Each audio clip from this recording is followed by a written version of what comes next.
Hello friends, you are watching Commerce Winner. अगर आप अच्छा कुछ देख रहे हैं तो कॉमर्स विनर देख रहे हैं। इस टॉपिक में मैं आपके लिए इंपोर्टेंस ऑफ ऑर्गेनाइजेशन लेके आया हूं। ठीक है बेटा, स्टार्ट करते हैं, पढ़ते रहेंगे और आग लगाते रहेंगे। बहुत इंपॉर्टेंट टॉपिक है, please continue watch my video. पहला पॉइंट है आपका बेनिफिट ऑफ स्पेशलाइजेशन, यानी कि क्या बेनिफिट मिलता है, किससे, ऑर्गेनाइजेशन से हमें क्या बेनिफिट मिलता है, स्पेशलाइजेशन का बेनिफिट मिलता है। जैसे एक एग्जांपल देख लेते हैं, अगर बेटा हमें कोई हड्डी में चोट लग जाए तो हम किस डॉक्टर के पास जाते हैं, हड्डी वाले के पास। अगर हमारे पेट में कोई प्रॉब्लम होती है तो कौन से डॉक्टर के पास जाते हैं, पेट वाले के पास। ठीक है, क्यों? क्योंकि वो अपने काम में एक्सपर्ट है। तो ठीक यहां पर क्या होता है, ऑर्गेनाइजेशंस की वजह से हमको एक बेनिफिट मिल जाता है उन एम्प्लॉयज का जो अपने अपने काम में एक्सपर्ट है। ध्यान से, organisation is based on division of work, यानी कि ऑर्गेनाइजेशन जो होता है वो बेस होता है किसके ऊपर, जो आपने वर्क को बांटा है, डिवाइड किया है। यानी कि मैंने जैसे सेल का काम अलग किया है, मैंने एक डिपार्टमेंटल बना लिया। सपोज करो क्या करा, एक डिपार्टमेंटल क्रिएट किया है।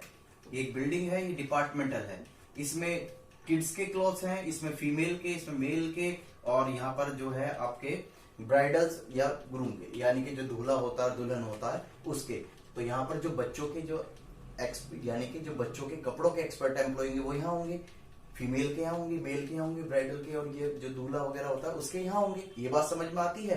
क्लियर? तो होता क्या है, ऑर्गेनाइजेशन जो है वो डिवीजन ऑफ वर्क, जैसे ही हम अपना वर्क को डिवाइड कर देते हैं उसी हिसाब से हम एम्प्लॉइज को सेलेक्ट करते हैं। हाँ भाई, मेरा काम क्या है, ये बच्चों का किड्स का स्टोर रूम खोला, यहाँ पर क्लॉथ रूम है, तो यहाँ पर वो मुझे एम्प्लॉय चाहिए जो किड्स क्लॉथ में एक्सपर्ट हो। किसमें एक्सपर्ट हो? किड्स के क्लॉथ में। तो यही लिखा हुआ है यहाँ पर, विच लीड्स टू स्पेशलाइजेशन। ये पॉइंट क्लियर हो गया पहला। सेकंड पॉइंट क्या होता है, क्लियरिटी ऑफ वर्किंग रिलेशनशिप, यानी कि ऑर्गेनाइजेशन से हमें ये भी क्लियरिफाई हो जाता है कि भाई जिसको हमने किस किस एम्प्लॉयज को क्या रिस्पॉन्सिबिलिटी दी है। जैसे मैंने किसी को सेल इंक्रीज, मेरी कंपनी मैंने सेल इंक्रीज करने के लिए कोई एम्प्लॉय सेलेक्ट किया है तो उसकी एक रिस्पॉन्सिबिलिटी हो गई, किसकी, सेल की। मैंने एक एम्प्लॉयज को मैन्युफैक्चर की रिस्पॉन्सिबिलिटी दी है तो उसका काम क्या हो गया, मैन्युफैक्चरिंग का। मैंने एक एम्प्लॉयज को परचेज, यानी कि जो रॉ मेटेरियल्स आते हैं, क्लॉथ्स जो आते हैं, उनको परचेज करने की रिस्पॉन्सिबिलिटी दी है। तो ये सारा जो काम है किसकी वजह से हो पा रहा है, ऑर्गेनाइजेशन की वजह से। तो ध्यान से देखते हैं, organization help in creating well defined job and also clarify the limits of authority and responsibility of each job। यानी कि ये हेल्प भी करता है ऑर्गेनाइजेशन कि हम क्या कर सके, अलग अलग बिजनेस सेटअप कर सके, अलग अलग डिपार्टमेंटल खोल सके। ठीक है, और ये भी डिसाइड करता है कि किस एम्प्लॉय की क्या रिस्पॉन्सिबिलिटी है। जैसे एक एग्जांपल के पॉइंट ऑफ व्यू से देख लेते हैं, मैं जैसे किसी कंपनी का मालिक हूं, ठीक है, मैंने मिस्टर एक्स से कहा जो सेल्स डिपार्टमेंट के हैं, जिसे हम हेड बोलते हैं, सुपरवाइजर बोल देते हैं। ठीक है, मैंने कहा कि सर मैं आपको जिम्मेदारी देता हूं कि ये काम होने चाहिए, सेल इंक्रीज होनी चाहिए। भाई मेरी लास्ट टाइम जो सेल थी वो 100 करोड़ रुपीस की थी और इस बार मेरी जो सेल्स है वो 200 करोड़ होनी चाहिए। वो कहने लगा ठीक है सर। उनके यहाँ पर जो है 5 एम्प्लॉयज काम करते हैं, यानी कि उनके अंडर जो है कितने एम्प्लॉयज काम करते हैं, 5 एम्प्लॉय। ठीक है, अब उन 5 में से भी वो सेलेक्ट करेंगे जो उनका एक्सपर्ट इलाका होगा, यानी कि कहाँ का क्या कर सकते हैं। कोई मार्केटिंग में एक्सपर्ट होगा, कोई कम्युनिकेशंस में बहुत ज्यादा अच्छा होगा, कोई अट्रैक्शंस में बहुत ज्यादा अच्छा होगा। ये बात समझ रहे हो?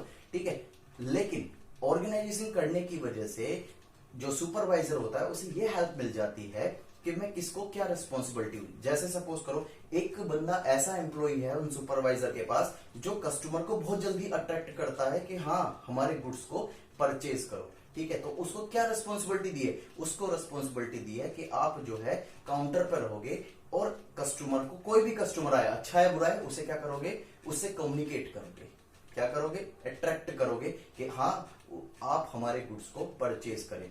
तो ये सब जो हो रहा है वो किसकी हेल्प से हो रहा है, हो रहा है इंपोर्टेंस, यानी कि किसकी वजह से, ऑर्गेनाइजेशंस की वजह से। ये बात क्लियर होती है?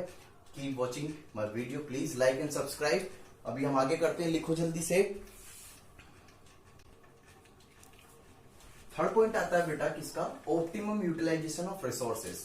ऑप्टिमम यूटिलाइजेशन यानी कि ज्यादा से ज्यादा जो है रिसोर्सेज का यूटिलाइज कर लेते हैं, यानी कि यहाँ पर वेस्टेज जो है वो बहुत कम होती है।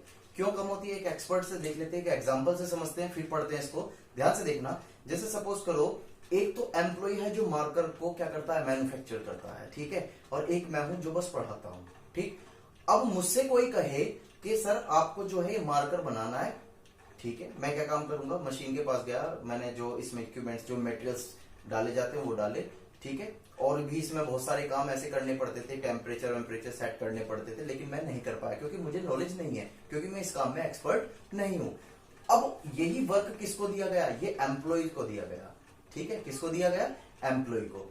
अब एम्प्लॉय को ये काम दिया गया, उसने वो अच्छी तरीके से कर दिया, क्यों, क्योंकि वो उसमें एक्सपर्ट है, ठीक है। एक एग्जांपल और ले लो सिंपल, आपने अब लॉकडाउन सिस्टम में बहुत सारी जो मेल्स या फीमेल्स भी होंगी वो ये कर रही होंगी, जलेबी बनाने की प्रैक्टिस कर रही होंगी, ठीक है। अगर मैं जलेबी बनाना स्टार्ट करूं तो क्या बने, जलेबी नहीं, वो जलेबो बन जाएगा बहुत बड़ा, ठीक है। लेकिन अगर कोई एक्सपर्ट आदमी को, हम जो हलवाई होते हैं जिनका डेली का काम यही होता है, उनसे बनवाया जाए तो वो बना देंगे उसको, क्योंकि वो उस काम में एक्सपर्ट है, ठीक है। और हमसे जो उसे बनाने का जो रॉ मटेरियल्स है जलेबी को, वो वेस्ट ज्यादा होगा, क्यों, क्योंकि हम एक्सपर्ट नहीं है। कभी ऐसा करेंगे, कभी पूड़ा बना देंगे जलेबी की तरह, ठीक है। लेकिन अगर जो जलेबी बनाने वाला है वो मटेरियल को भी कम वेस्ट करेगा और सही तरीके से सही टाइम पर वो प्रिपेयर करके और अच्छी तरीके से वो दे देगा, ठीक है। तो यही बात है इस चीज की, समझते हैं। Organisation lead to creation of distancing job and department by systematic division of various activities, ठीक है।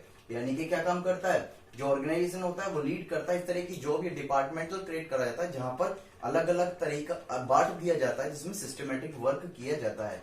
This would help in avoiding duplication, जिसकी वजह से यहां पर कोई भी काम दोहराने की मिस्टेक नहीं होती है, उसको अवॉइड कर दिया जाता है, या ओवरलैपिंग जो होती है, ठीक है, उसको भी क्या कर दिया जाता है, फिनिश कर दिया जाता है। क्यों, क्योंकि जो काम ऑर्गेनाइजिंग की वजह से अलग अलग हुए हैं, तो एम्प्लॉइज भी उसमें क्या होंगे, एक्सपर्ट होंगे, जिस जो जो वर्क उनको अलग अलग किया गया है। जैसे मैंने अभी एग्जांपल से समझा था आपको, तो ये बात समझ में आता है। ऑप्टिमम यूटिलाइजेशन ऑफ रिसोर्सेज, फिर क्या है आपका, फॉर एडॉप्शन टू चेंजेस, ध्यान से, sound organisation structure is flexible, ध्यान से, साउंड ऑर्गेनाइजेशन स्ट्रक्चर अगर आपने प्रिपेयर कर रखा है तो वो as per situations of business change होता रहता है, ठीक है। ऐसा नहीं है कि फिक्स है, जैसी सिचुएशंस को, जैसे लोग, अब बहुत सारे लोग बाग ऐसे थे जिन्होंने जो साउंड थे, जैसे बड़ी बड़ी अगर हम कंपनी की बात करें, रिलायंस हो गए, या तुम्हारे जो फार्मामेटिकल्स कंपनी हो गई, या टाटा जी का जो काम हो गया, ठीक है।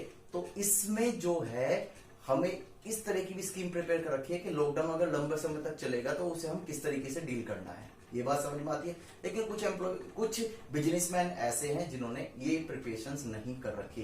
तो हम यहाँ किसकी बात कर रहे हैं, जो साउंड ऑर्गेनाइजेशन स्ट्रक्चर है वो फ्लेक्सिबल होता है, सिचुएशन के अकॉर्डिंग वो चेंज होता रहता है, and give educate scope for the introduction of new technology, और वो क्या करता है, वो स्कोप को बढ़ाता है, स्कोप को प्रोवाइड करता है, किस चीज के लिए, जिससे कि आप न्यू टेक्नोलॉजी अडॉप्ट कर लो, क्या कर लो, न्यू टेक्नोलॉजी अडॉप्ट कर लो, ठीक है। ये बात समझ में आती है। मैंने जो है आज का काम सीखा है भाई, मैंने डिसाइड किया, मैं ऑफलाइन तो पहले वर्क किया करता था सारा, अब हुआ क्या, मैंने देखा कि भाई लॉकडाउन चल रहा है और लोग बाग जो है मार्केट में शॉप ओपन नहीं हो रही है, तो मुझे कुछ ऐसा काम करना चाहिए कि जिससे कि लोग बाग जो है घर पर ही परचेस कर ले। तो मैंने अपना ऑनलाइन पोर्टल भी बना लिया, क्या बना लिया, ऑनलाइन पोर्टल भी। अब गुड्स कोई मेरे पास ऑर्डर आता है, मैं उस ऑर्डर को क्या कर देता हूँ, एग्जीक्यूट कर देता हूँ। ये बात समझ में आ रही है।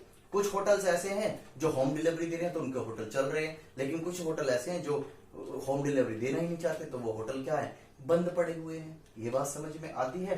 तो यानी कि जो साउंड ऑर्गेनाइजेशन स्ट्रक्चर्स जो होता है वो न्यू टेक्नोलॉजी को अडॉप्ट करने के लिए क्या करता है, इंट्रोड्यूस करता है, जिसकी हेल्प से बिजनेस जो है आगे फ्यूचर में क्या कर सकता है, ग्रोथ कर सकता है, एक्सपेंड कर सकता है, बढ़ा सकता है, जिससे कि वो नई टेक्नोलॉजी यूज करे, मार्केट में आए और उसे करे। जैसे अब सपोज करो मास्क और सैनिटाइजर्स की अब नीड्स बढ़ चुकी हैं, ठीक है। अब मेरा बिजनेस है तो मैं कोई एक नई टेक्नोलॉजी, मेरी कंपनी है, मैं अपने क्या करता हूँ, क्लॉथ तो प्रिपेयर करता हूँ अपनी फैक्ट्री में, कपड़े सीलता हूँ मैं अपनी फैक्ट्री में, लेकिन अब मैंने सोचा यार एक मशीन ऐसी भी लाई जाए जिससे कि हम डिजाइन वाले मास्क बना सके। क्यों, कोरोना वायरस लंबे समय तक चलने वाला है, ठीक है।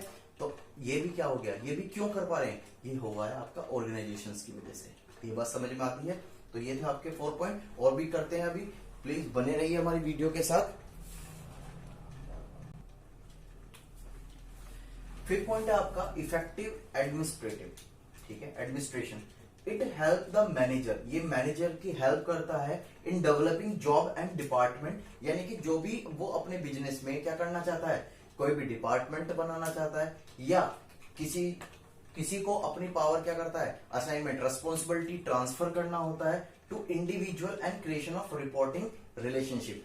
बस कुल मिला के एक सिंपल सी एक बात, एक लॉजिक इन्होंने इतनी ये कह दिया कि इफेक्टिव एडमिनिस्ट्रेटिव बनाता है कौन, ऑर्गेनाइजेशंस। कैसे, जैसे सपोज करो मैंने अपने सेल्स एडवाइजर से बोला कि भाई आपको सेल इंक्रीज करनी है, उसके यहाँ पर बहुत सारे एम्प्लॉइज काम करते हैं, वही एग्जांपल जो अभी हम लास्ट बार देखा था। अब उसे एम्प्लॉइज, उसके यहाँ पर 5 एम्प्लॉइज काम करते हैं, 5 में से उसने सेलेक्ट करा कौन सा जो कस्टमर को अट्रैक्ट करता है, वो काउंटर पर रहेगा, जिसकी कम्युनिकेशन है वो अलग रहेगा, ठीक है, जो क्वालिटी के बारे में बता सकता है वो अलग रहेगा, ठीक। तो वो उसमें एक रिलेशनशिप उन्होंने बना दी किस चीज के लिए, कि भाई इस काम की रिस्पॉन्सिबिलिटी आपकी है, इस वर्क की रिस्पॉन्सिबिलिटी आपकी है, और इस वर्क की रिस्पॉन्सिबिलिटी किसकी है, आपकी। और जो लास्ट वाला 4 की तो रिस्पॉन्सिबिलिटी दे दी, लेकिन जो 5 है उसे एक वर्क ये दे दिया कि भाई ये क्या क्या काम कर रहे हैं उस सब की रिपोर्ट आपको मुझे देनी है। क्यों, क्योंकि आप आंसरेबल हो। अगर किसी ने अपनी ड्यूटी को सही तरीके से नहीं किया है तो आप आंसर दोगे, क्योंकि आप उनको क्या कर रहे हो, वॉच कर रहे हो, देख रहे हो। ये बात समझ में आती है। तो ये किसकी वजह से हो पा रहा है, ये हो पा रहा है ऑर्गेनाइजिंग की वजह से। तो इस वजह से कहा गया कि ऑर्गेनाइजेशन हमें क्या देता है, इफेक्टिव एडमिनिस्ट्रेशन प्रोवाइड करता है। क्लियर। जो आपकी 6 पॉइंट आ गया, ग्रोथ एंड एक्सपेंशन। ध्यान से सीधी, जब सारे लोग बाग जब काम ही एक्सपर्ट करेंगे और कस्टमर की नीड्स को सेटिस्फाई करेंगे, वेस्टेज बहुत कम होगी, तो हमारी कॉस्ट कम आएगी, सेल्स ज्यादा हो जाएगी और प्रॉफिट भी हम अच्छा कर लेंगे, जिसकी वजह से हम क्या कर पाएंगे, हम अपने बिजनेस को ग्रोथ यानी कि बढ़ा पाएंगे। तो यही लिखा हुआ है, sound organisation help in the growth and expansion of the enterprises by facilitating efficient management. अगर मैनेजमेंट सही तरीके से काम करता है या अच्छा है, उसके द्वारा से हम अपनी इंडस्ट्रीज या बिजनेस को क्या कर सकते हैं, ग्रोथ कर सकते हैं। तो ये जो सब पॉसिबल हो पाया है, ये किसकी वजह से हो पाया, ऑर्गेनाइजेशन की वजह से। तो ये थी आपकी इंपोर्टेंस। ये बात समझ में आती है। Please keep watching my videos and like and share to your friend. मैं छोटी वीडियो इसी वजह से बना रहा हूं जिससे कि आप एक एक टॉपिक उसमें कवर कर ले और इजीली उसको अंडरस्टैंड कर ले। अब इसी में अगर मैं दूसरा टॉपिक कर तो सकता हूं और आप पढ़ भी सकते हैं, ठीक है, लेकिन एक इसका कारण यही होता है कि आप इसको अच्छी तरीके से तो समझ नहीं पाए, दूसरा पढ़ने की आपके पास बर्डन हो गया, बोर होके आप स्टडी को ड्रॉप कर दोगे। तो मेरी कोई भी ऐसी इंटेंशन नहीं है। बस मेरी इंटेंशन यही है कि मैं छोटी छोटी वीडियो आपको बनाता रहूं, जिससे कि आप अच्छी इंटरेस्ट से उसको देखते रहें और एक इंडिविजुअल टॉपिक समझते रहें और उस पर प्रैक्टिस करें, उसके बेस पर कोई क्वेश्चंस करें, ठीक है। अगर मेरी वीडियो आपको पसंद आती है तो like and subscribe and shares to your friend. Okay, bye bye, मिलते हैं नेक्स्ट वीडियो में नेक्स्ट टॉपिक के साथ।